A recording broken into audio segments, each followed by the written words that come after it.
ahead and call the meeting to order and start with the Pledge of Allegiance. I pledge allegiance to the flag of the United States of America and to the republic for which it stands, one nation, under God, indivisible, with liberty and justice for all. Moving on to roll call. Commissioner Benner. Here. Commissioner Hooper. Here. Commissioner Buckeye. Here.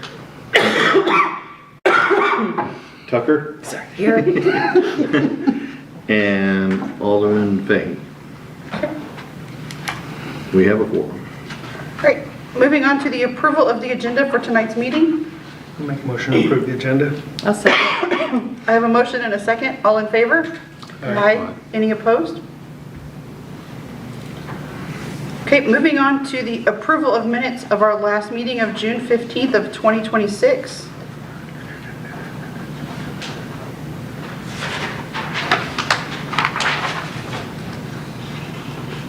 Make a motion to approve the minutes from the June 17th, 2026 meeting. I second. I have a motion and a second to approve the minutes from our last meeting. All in favor? Aye. Any opposed?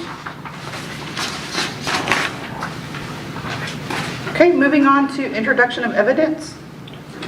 Yes, I would like to request the enter into evidence for the record the St. Genevieve Municipal Code and design guidelines for the St. Genevieve National Register Historic District, and all of the information included in the meeting packet for tonight's meeting.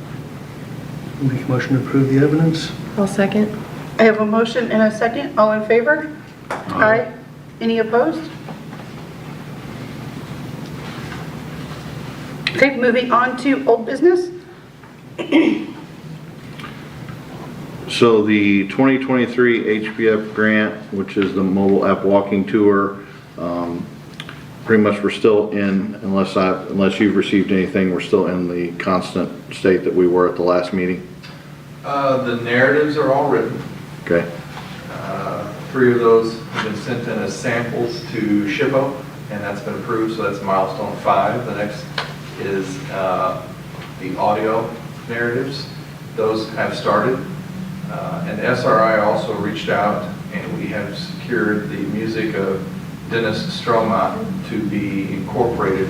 It'll just be intro and outro music, but he has agreed to do that for free.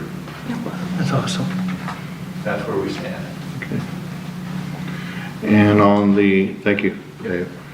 On the 2026 HPF grant, as you can see there, notice of awards will be in July. It's supposed to be the end of July. We're approaching the end of July, so hopefully we will hear that we get that grant. Everything was submitted. They said they received it and would notify us toward the end of July.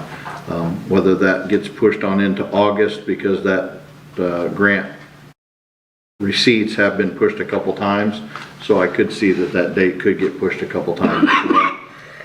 But as soon as we hear anything more, I will pass that along.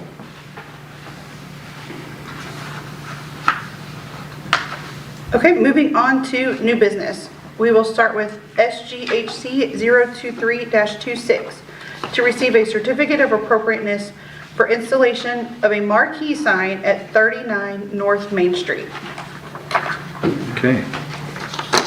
So in your packet, I've got a couple pictures there in my report.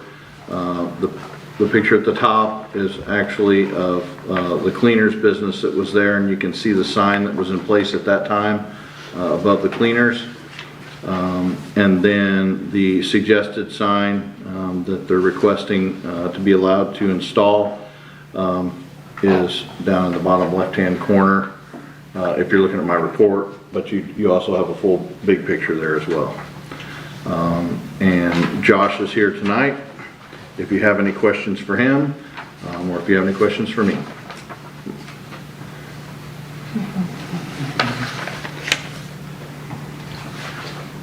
As you can see, the sign being black as it is kind of very complements the building with the black decor on the building as it sits right now currently. I like it. I don't like how it's attached. I don't like how it's attached because it's not reversible. What would you do with that? I don't know. Because like the way they did this one was kind of cantilevered out.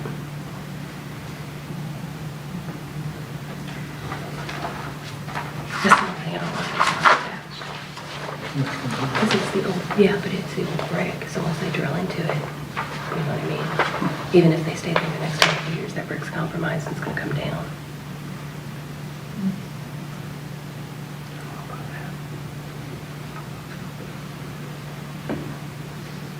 Josh, how are they attaching that?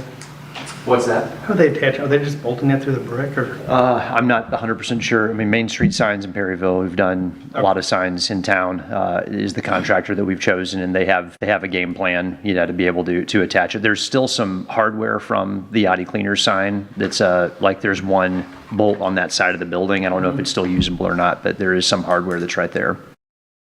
And a lot of times what I see there, and just so you all know, nothing's been submitted for an actual building permit until this goes through here yet. So that'll be part of the package that we do for approval, is they have to show how that's mounted.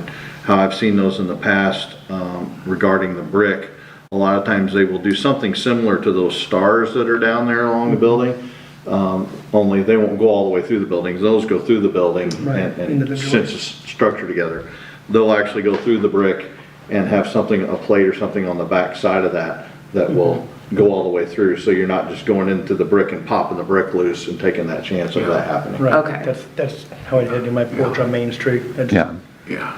They had done a marquee sign in Cape Girardeau recently that was a little bit heavier than what they were projected this one would weigh. And, you know, he kind of had an idea for how he would do it that would kind of borrow from that.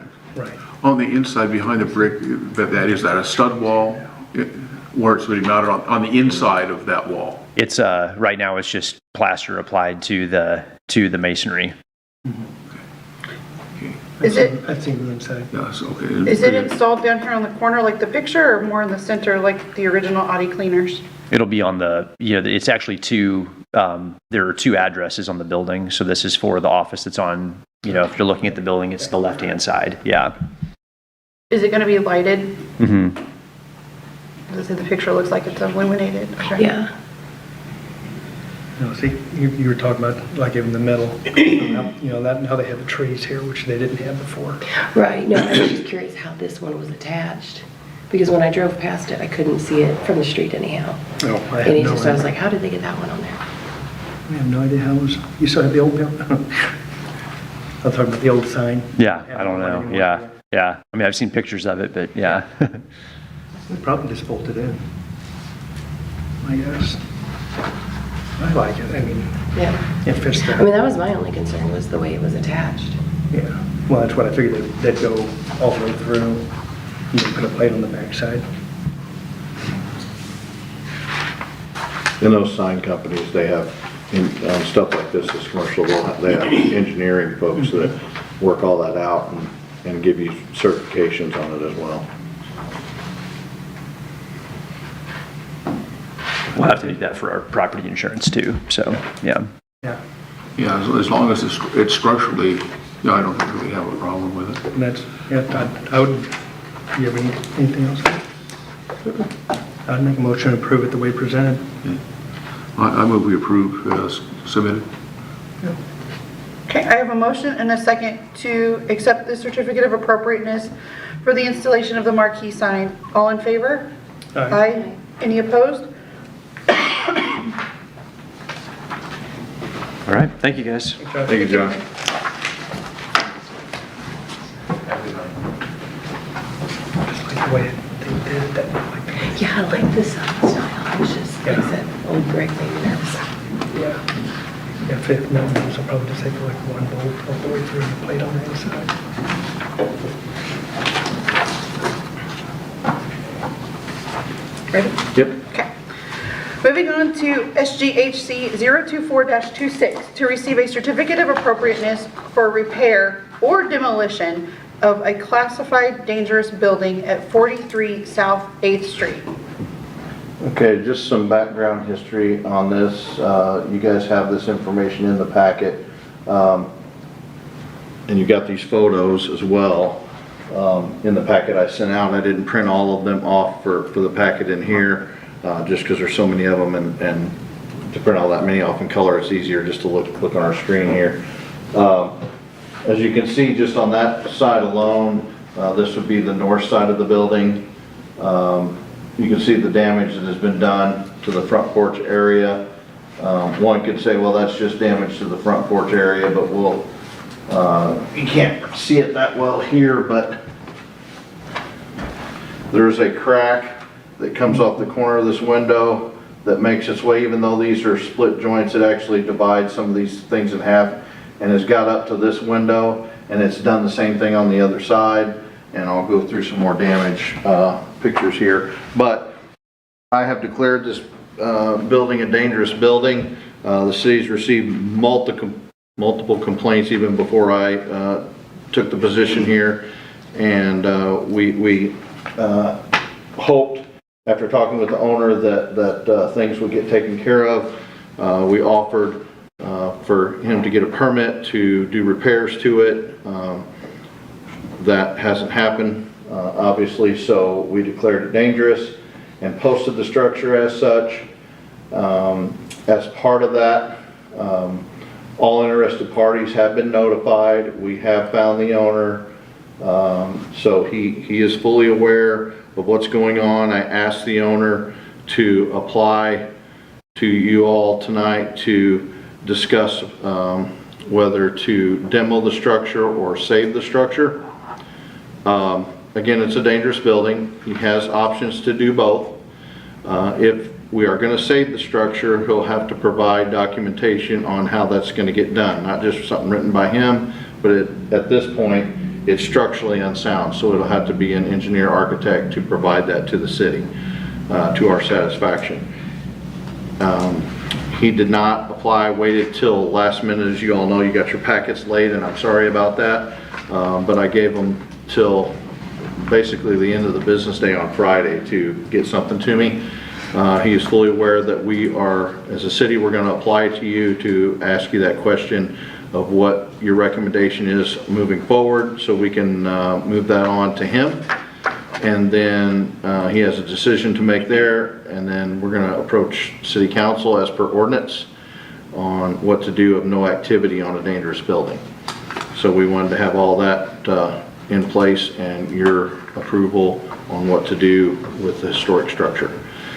You can see by my report and documentation that it is considered a historic local landmark. This was the home on what was believed to be the Francis, and I'm going to butcher this name, is it Bernier barn located on Market Street. So that's the information that we've received. So it does have, there was kind of some discrepancy on what log style that it had, but after going through everything, sorting everything out, it's believed to be a horizontal log home. That what was referred to as the vertical log was actually the barn, not this. So it was just, it's trying to reference both, and I think somebody just picked up the other log style. So it is a horizontal log home. I have not been inside, so I don't know, the condition of those logs or even necessarily where exactly those logs are. So we're here before you tonight to, of course, look at these photos. And again, sorry I don't have anything from the inside, but we can cycle through these here. Like I said, you can see the condition in the front there. That has since gotten worse, and this is a lot worse than when I started here. So it's deteriorating faster, it seems like. Is that's asbestos slate roof, or is that shingle? The roof? Yeah. I didn't look at it when I drove by. It's shingle. It's shingle. Asbestos shingle. Yeah, I drove by, there were a couple of cars parked in front of it, like Yeah. people were using the house. Right. As far as I'm aware, nobody's doing that. I think all the utilities are now shut off to it. Yeah, that was Sunday morning. Did we have any Sanborn maps put on there? I didn't pull that, I can, I can probably get those too. so this is the same corner that's right underneath that picture there in the front. That's the corner where the whole front's blown out. That side, right there at the corner has probably got the most damage overall, because, you know, that's moved out quite a bit. The vines growing through it there. This is the south side or left-hand side as you're facing it. Doesn't look too bad, except this crack right there, like I said earlier, is coming down from that window going to this one, and you'll see why here in a second. If we look at that, keep your eye on that electrical mast. Look how far it moves out. That's because that whole building pushing out that far. If it wasn't for this thing right here, the cellar entrance, which is all concrete, that probably wouldn't be standing. Because it's pushing so hard out there that that'd probably be gone. That's probably the only thing that's saving that side of the building right now. And there's some of the failure reasons. This is falling this way, this side's falling that way, and there's critters getting underneath it in all sorts of ways. There's several cats living underneath it. I might even have one in here in the photo that snuck in on me. That's the window, right, the first window on that side. So you can see the windows pushing in at the bottom, but the structure's coming out at the bottom. So it's moving in multiple ways. Well, you can see what's happening here. All the water's getting into it and just rotted it away. That's why I don't know what the condition of those logs may look like if those logs are right there.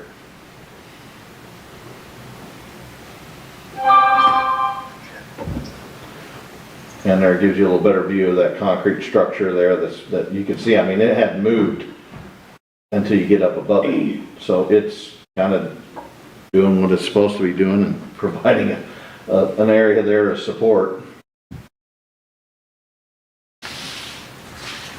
So this is looking down the front, and I didn't look right down the front exactly because I wouldn't see past this first window. You can see how it bows out and then back in on that side. You can also see how it's doing that up here at the top. And all these boards going up through here toward the front have done the exact same thing. It's kind of hard to see this in the picture, but this is out from the bottom. So it's leaning out, pitched out at the top as well and in at the bottom. So the door is separating from the porch. It's not the porch pulling off of the front of the building's actually scooting back at the bottom. And there you can kind of see that a little bit right in there. The porch isn't really moving that much. It's going down in the front, but here, this is actually, it's bowing out here and coming back, it's sweeping under the bottom. I don't know if all of this is just constantly the dirt there scooping away from it. I'd have to crawl, into that crawl space to see that. Looking back at that last picture, Yes, sir. it looks to me, like, of course, at this angle, like the bow might have already been there on the front because the beadboard is up underneath. You know what I'm saying? Yeah. If you look at like they put the beadboard up and then when they put the siding on, they just went around it. I mean, I could be wrong, but. I can only tell you what I can see Right. when I'm here. I wasn't there to visually see that. It very well could be.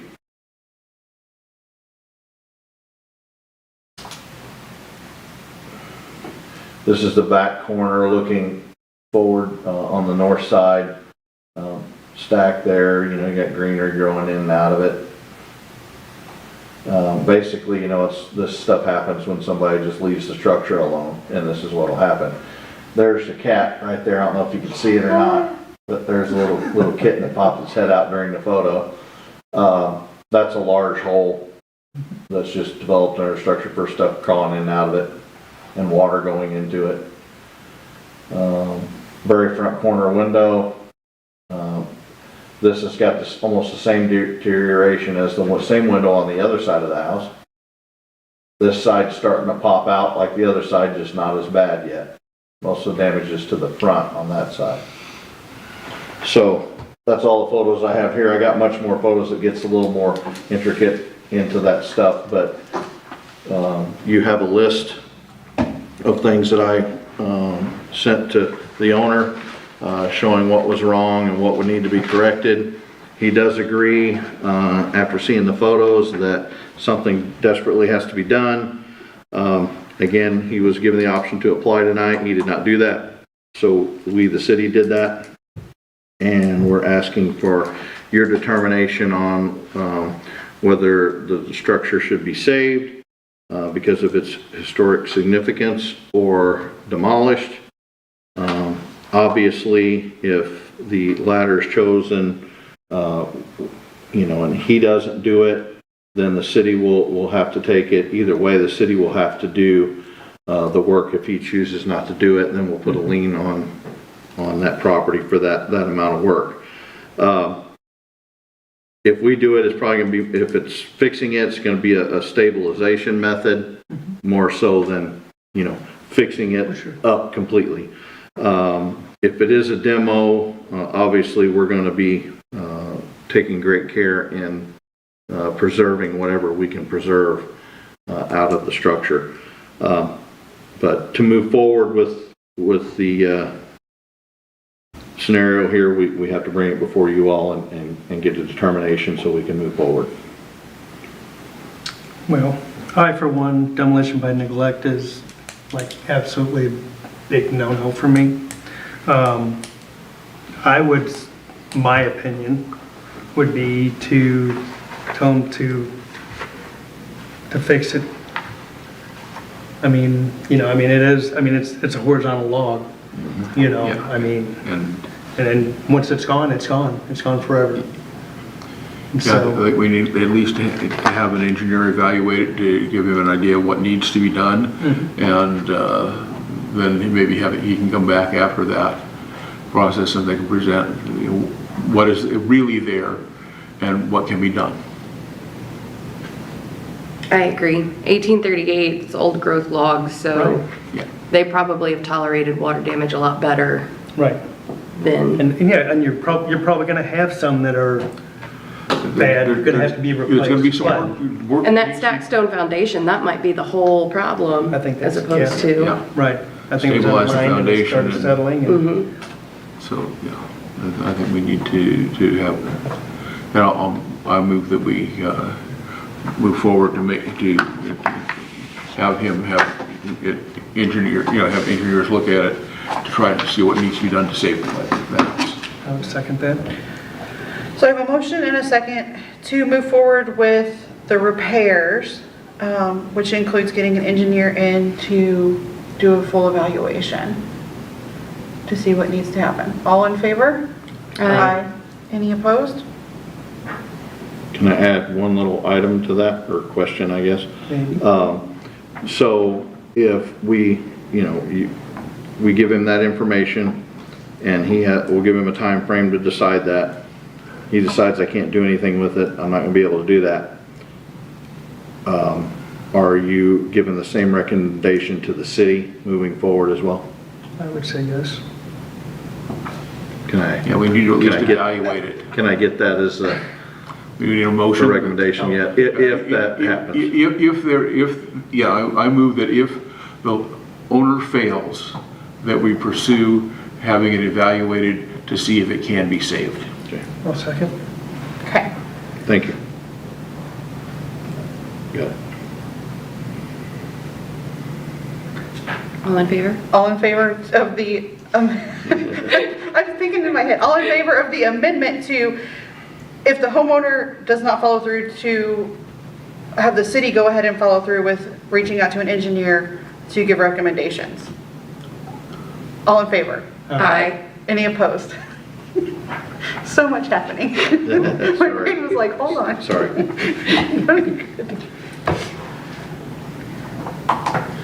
Okay, moving on to administrative approvals. Okay, so we have one for this month's meeting. Basically, this is general repairs and a roof replacement for a he referred to as a chicken coop because that's what it was used for, accessory structure at 389 St. Mary's Road. He replaced with light material and on the roof, and the general repairs were for foundation work and some siding replacement and repair. And he's doing well with that. He takes great care on his property and making his things look good, so it's good. Okay, any other business? I have none. Any public comments? Okay. We are ready to adjourn. Motion to adjourn? I'll second. I have a motion and a second to adjourn. All in favor? Aye. Any opposed?